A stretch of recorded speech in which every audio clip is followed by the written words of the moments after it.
Hey everybody, my name is Chris Day. I'm here with Steve Lightcap Jr. Steve has been a top home inspector in the villages, I'm going to say, for 20 years. I probably have known you for 20 years. Yep, Going way back. Going on 23 years actually, which is crazy to say, but yes. Yeah, it started out here with your dad's company and just kind of now have broken off on your own. Correct. That's amazing. So I guess we'll start there, Steve, because I'm sure the audience wants to know. Tell us a little bit about yourself, what got you into the home inspection business. Yes, well, definitely started with my dad, 23 years ago, and just was able to watch the market boom, die off, boom again, and learning how to look for all the issues that different homes and different models can show. And I love it. I tell my friends it's like I'm a house detective. I got to look for clues in that home to find out what's not working the way it's supposed to, or what safety hazards are showing, and then show that to the buyers, potential buyers, and just basically be the messenger of the house's status. I love that. So I know everyone probably knows what a home inspection is and a pest inspection, which is a termite inspection. But a lot of folks coming to Florida may not understand a couple of the additional ones that you do or that insurances want. I know that those are specifically the 4-point inspection, the wind mitigation. I know you also do a mold inspection, which I see very infrequently. Like I'd say in my career, I've seen probably 5 mold inspections. But I don't know if you touched base on each one of those and maybe when they're needed. I've heard there are certain cutoffs based on roof age, and you may know that, but if you could share with the audience those inspections and what they're for. Yeah, the main 2 insurance inspections is 4 points and wind mitigations. And typically, when a home is anywhere near the kind of the 20-year mark, they're most likely going to need those 2 to not only give them better rates, but also a more array of insurance options. The wind mitigation has to do with the hurricane codes of the home, of the roof, and the structure. And based on what you have in place, they give you discounts for different items of those different hurricane type of codes. The 4-point is basically just telling the insurance company what the main overall condition, age, and most importantly, life left on the main 4 components of the home, which is the roof, the AC, the plumbing, and the electrical. So yeah, once a home is close or beyond the 20-year mark, most of the time they need those 2 in place to, like I said, give them discounts off of their premium and to give them more array of options when they're shopping for insurance. Aside from that, mold, I do mold inspections. I'm a licensed mold assessor with the state of Florida, but I don't push the mold unless I see signs or evidence of something that would tell me, hey, maybe let's test the air quality here. Some companies will push that as a mold scare tactic because they know people move here and are just scared of mold in general. But to me, to have a true mold issue in a home, it's got to come from a water source. Either a roof leak, plumbing leak, siding or window leak, and to feed that area to really make enough of a mold presence to be a potential health hazard. So I only push it when I feel it's necessary, but it's always good. Sometimes people just want it in general, say, no, I want to test it anyways, just go ahead and do the mold test, and I can do that as well. Yeah, that's where I mostly see it, almost not even where you discover it, but where there's a breathing issue or a sensitivity to it, so that's when people want to do it typically. But I'm going to say in my 20-ish years out here, I've seen mold like once or twice. I'm sure you've come across it maybe more with all the home inspections you've done, but I just don't see it a lot. What I do see is the infamous wood-destroying fungus, which comes up typically. I see it sometimes in attics. I see it sometimes at the bottom of garages, entry doors. Do you want to touch on what that is? Because that may be something that people read about. I mean, mainly it's, again, moisture, which is the main culprit. And once moisture gets into wood and it stays feeding that area or any type of building material, you start to get a fungus growth on there. And anytime you see fungus, even if it doesn't look like it's damaged, it most likely is. It's covering the damage. Because if there was no moisture leak, you wouldn't get the fungus. So most of that is easily repairable or replaced. But yeah, that's the main thing. Is anytime you get that, it just needs to be remedied, torn out any type of damaged areas, and then just replaced, and sealed up. So I know, Steve, you probably know the village's homes, maybe as well as I do, maybe more, because you've been in, I'm sure, thousands upon thousands of them here. Mm-hmm. Are there any things that you see consistently that maybe come up in the village's homes more frequently maybe than other places? Not really more frequently, just in general, I would say the most common things that I've found over the years is just sealant issues. And a lot of times people go, oh, well, sealant, that's not a big deal. Well, it is when it's around a wet area. So any outside envelope of the house, whether it be siding cracks, caulking around windows, doors, or in bathrooms and wet locations inside the home, just it's a matter of caulking or resealing the tub, the shower, and if that's left undone, I've seen the damage and the mold and mildew that can cause if left undone. So I try to explain to people, as little as it sounds, it's definitely an important factor, and it is the most common thing that I find with almost every home. If I could tell sellers, if anything, hire a handyman and go around and just with a couple tubes of caulking and seal everything up, that would reduce home inspection reports tremendously, because that's one of the main things we find. Yeah, as a Florida homeowner myself for a long time and owning many stucco homes, I mean, a good rule of thumb for those of you out there is they say you should walk around, once or twice a year, check for those little hairline cracks, fill them in with some sort of clear silicone or caulking, and then you repaint it every 10 to 12 years or so to kind of reseal it. But is that kind of your thought on it as well? Yeah, for sure. So is there anything a buyer out there can prepare for prior to an inspection? Is there anything they can read? Is there anything they can gain knowledge of? I always encourage buyers to be present with you. If they're not, I always say I'll be the eyes and ears for you. I'll be at the inspection. But anything that they can be thinking of on their side? There's definitely resources online, what to expect with a home inspection. But I always recommend, if they can, to attend. But once you attend, I also recommend, not following a home inspector around for the inspection, because, we get into a routine and we look at everything so systematically that if we get too many interruptions, it can throw us off. So I say definitely go, definitely do your research on inspectors, which is fairly easy to do. You can look up how long they've been in business. You can look up how long they've been licensed, and make sure that their license is current. That's most importantly. But definitely go, and because you will learn things about the house. Typically, I like to show homeowners, here's your water shut off, here's your electrical shut off in case of emergency, here's where your air filter is, and show them different aspects of the home in person to make them more comfortable. Awesome. So, Steve, I know you're in this line of work and you're passionate about what you do. I like that house detective. I'm going to start calling you that.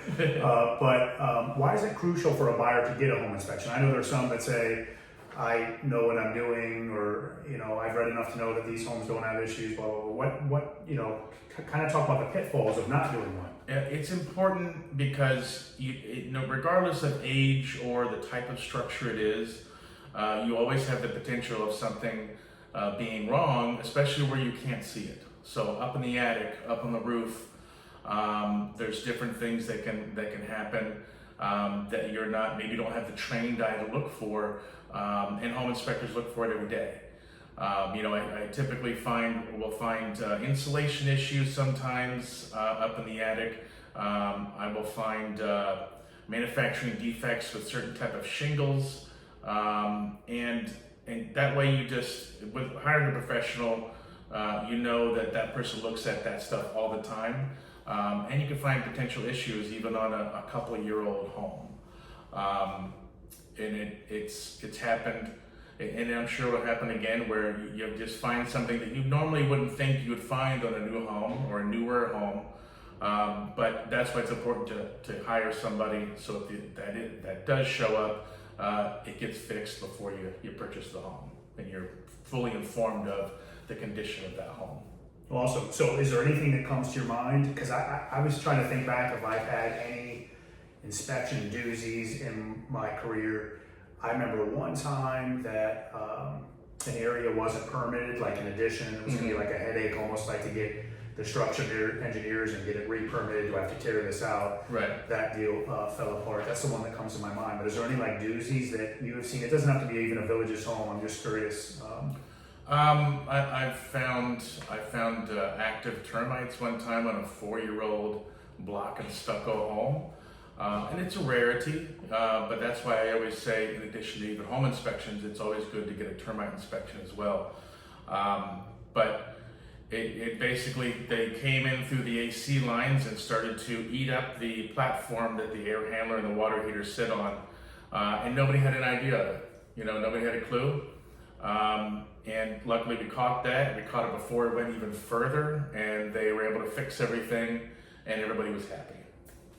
It's funny, I don't even know where I remember this from, but I remember that, Florida's the #1 termite state, and termites only need 1/32 of an inch to get in your home. Yeah. And I think a thing out there, especially with folks with block and stucco homes, is they say, I don't need termite protection. It's block and stucco. Right. But if you're not meticulously taking care of those cracks and watching out for entry issues, you can still get termites. Absolutely.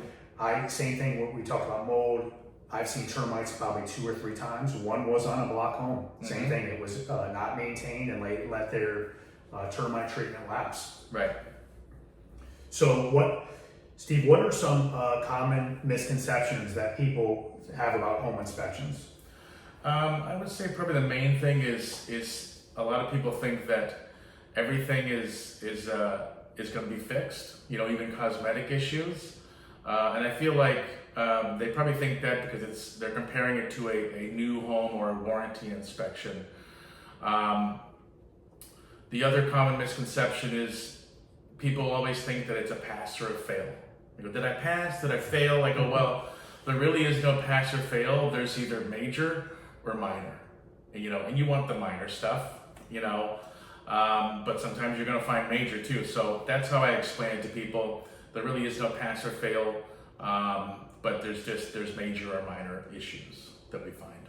Well, that's interesting, and that's going to help me touch on something from a real estate standpoint. A very unique thing in the villages especially is the contracts have a default line item asking the seller to repair operational or mechanical things up to 1.5%. For those of you at home, you're most likely in your state using the as-is contract, which you buy the home as is, there's an inspection. You can still, depending on what comes up on the inspection, either take the home as is or renegotiate some of those repairs. In the villages, typically, it's the contract requires the seller to fix those things. So actually I get a inspection summary from Steve, and then I get that to my seller, and the seller has to remedy those issues. Steve also can even do a re-inspection of those specific items, not re-inspecting the whole house, but those specific items. So I think that's a very unique thing to the villages for those of you looking at home. I know we talked about you doing this a long time, so how has technology changed over the course of time to help you better do your job? It's definitely changed a lot with reporting software that we have now that makes everything look so nice and presented well, so everyone can understand it well. Aside from that, there's all kinds of tools and gadgets that we have. On steep roofs, we can use a drone now to inspect 6 inches away from the roof without hurting the roof, but still be able to inspect and see everything close up, which is great. And also infrared cameras is huge. Because we can't get into every aspect or every inch of the attic, we utilize the infrared cameras, and it'll show perfectly hot spots where insulation may have been moved or shifted. As well as overheating electrical circuits. Infrared cameras show that very well too. So it's just an extra set of eyes that can assist us now. But it's great, and I'm sure more things are going to come out in the future But those are the main things I would say. Infrared cameras is definitely a must. I don't charge extra to do it. I know some companies do that, but to me it's just an extra tool that is definitely beneficial to me as the home inspector, and the potential client. So is the infrared device, is that the same as the moisture meter? And forgive me for not knowing, is it the same or different? It's sort of the same, but a little different. It basically shows us thermal anomalies. So it'll show us if an area is colder than everywhere else, or if an area is warmer than everywhere else. We still utilize a moisture meter to actually make sure and check the moisture level of a certain area. But the first step to me is infrared, because it'll show us that temperature variant and say, okay, something's going on here. Let's look at that further, with a moisture meter and report it. So, a potential buyer receives your home inspection. What do you recommend they do at that point? I mean, do they interface with you? Are you available for additional questions? Yeah. You say with your agent. I mean, just kind of take through that process from your side. After an inspection, I always like, even if they're not there, I like to contact them and say, look, here's just minor items, or this is an important item, and other small issues. At that point, yeah, if they have any questions, I always love to answer anything I can, because I want them to fully understand everything. But after that, it's really up to them and their agent to go over what the most important things are to them, and then go from there about getting it fixed. Yeah, so typically, Steve mentioned he's available for questions. Once I get those reports on the buyer side, the buyer and I go over it. I then definitely send it to the listing agent to give to the seller, because again, all those things that come up on the summary have to be remedied. So again, that's a very unique thing to the villages. So I know you touched on this, Steve, from some of your experience, but what should the process be if someone selecting a home inspector? And definitely tout on your experience, your licensing. I want to hear all of it, because that's an important thing, because I know people are looking for that at home. Yeah, the first thing that they should do is go on the Department of Business and Professional Regulations, the website, and search that person. Obviously look at reviews, but what stinks is nowadays reviews can be bought. I've seen companies start up brand new and also they have 5,000 5-star reviews, but most importantly, look up their license to see what year they became licensed, to see how much experience they have, which that only goes back to 2010 when the state of Florida started licensing for home inspectors. Like I said, I started around 2001, 2002. Before that was even a thing. But you can at least look back and see how long they've been since 2010, a home inspector. Secondly, you can look up, like I said before, their business license on sunbiz.org, and make sure that their business is an active, current business. And I've seen that before too. It sometimes, people can forget to update or renew their business license, but you want to make sure that all that stuff's in place. You also want to make sure that they have their liability insurance in place. That's an important thing as well. But yeah, that's the main thing is look for referrals, and do your research, because I think experience matters. And that's, to me, it's important. You wouldn't get a surgery by a doctor that's brand new. If you could get one that's been doing it for 10 or 15 years, you'd probably want to go with that guy. So that's one thing I think is experience definitely matters. Definitely. And one thing I'll say about Steve is most inspections I see pretty mundane, but in the times where there's been things that were concerns in a buyer's eyes, I like to work with people that run to problems rather than run away. And I always say Steve has run to many problems. I don't remember what we were dealing with, but I remember a home in Carolina, and he came back at least 2 or 3 times to check something on the roof that was, probably not a huge issue, but you were just back there and standing behind what you did and explaining things. So I definitely, real estate can be very stressful, and I need vendors like Steve that do a good job. That's important.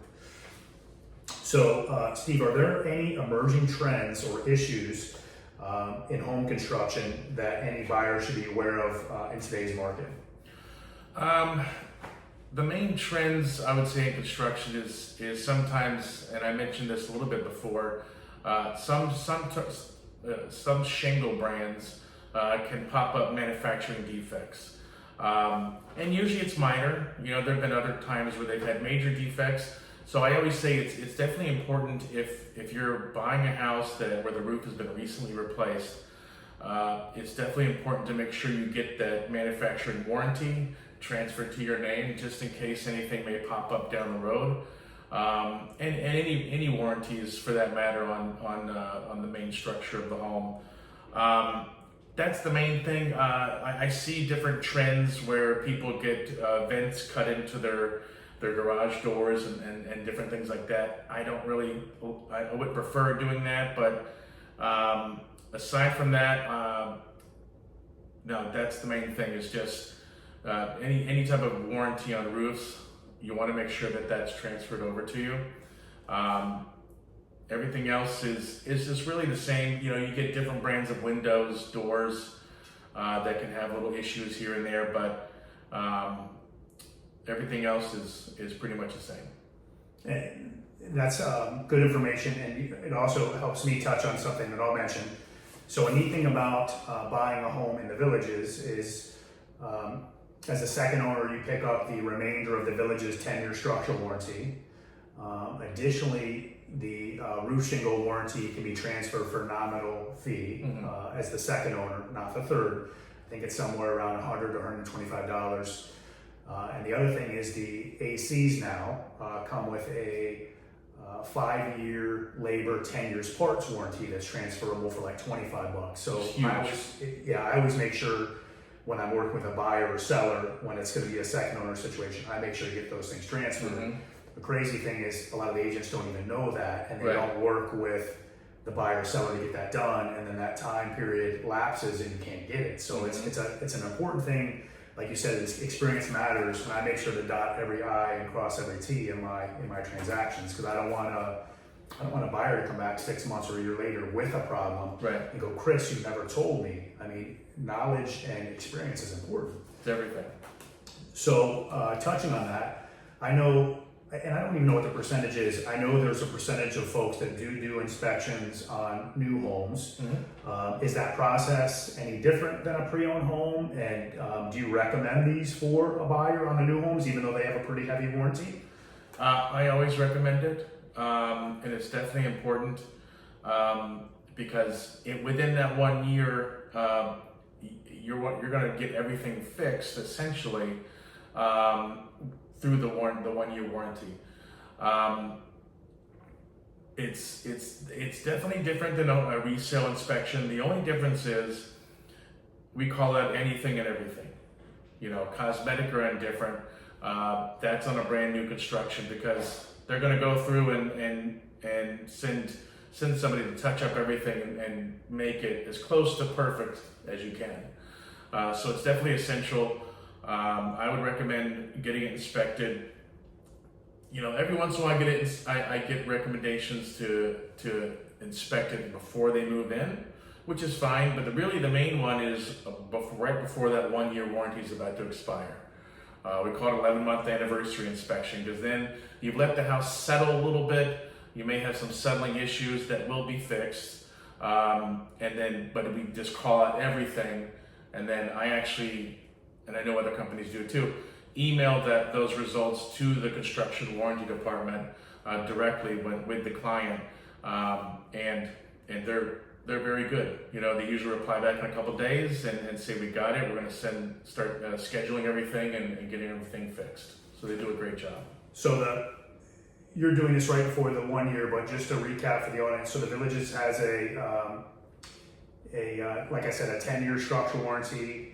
And then it's, I believe, 2 years on systems, plumbing, electrical, mechanical, as well as the appliances. So you definitely want to get with Steve, probably around what we say, the 10 or 11 month mark, to make sure there's enough time to get all these things, these vendors in to fix things. Okay. So the last question I have for you, Steve, is Do you offer any warranties with your work?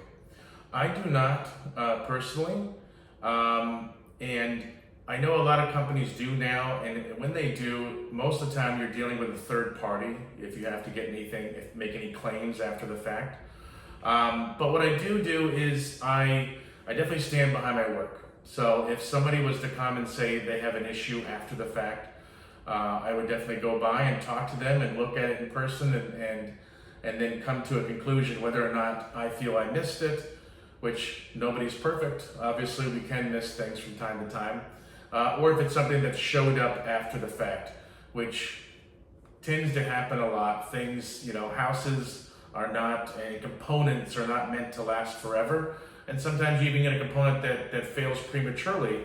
But if that happens, I'm usually pretty good with my experience to tell whether or not that just happened or if it's been that way and it might have been overlooked. So I stand behind my work for sure, but I don't offer any type of third-party warranties or guarantees. Well, and just to touch on that too, I don't even recall a time, as I was mentioning, of a time where something came up and was a big issue. I mean, Right. I know there's been things that are hot buttons for a seller or buyer where you're Johnny in the spot, like I was mentioning, whatever that was we were dealing with a minor roof thing, a ridge vent, something strange. But I know you came to this house in Carolina at least 3 times. I know you deal with a million homes like I do, but you probably even forgot that. But I thank you for your support. Absolutely. So I'm going to put Steve's contact information, Lightcap Services, in the comments. Definitely feel to reach out to him via phone call, text, or email. As I mentioned, I'm a homeowner just like you are and will become, but I know a ton of inspectors in the villages. When it came time to get a 4-point and a wind mitt in my own house, Steve is the one I called. He's the person I trust. So definitely think about using him and interviewing him for your home inspection, whether it be a new home or a pre-owned home in the villages. As always, I'm a resource for you as well. You have my contact information on the front card of this YouTube video. But Steve and I look forward to seeing you around the villages. Absolutely. I appreciate it. Yep. Thank you guys for your time. Thank you for watching. Please hit that like button and subscribe.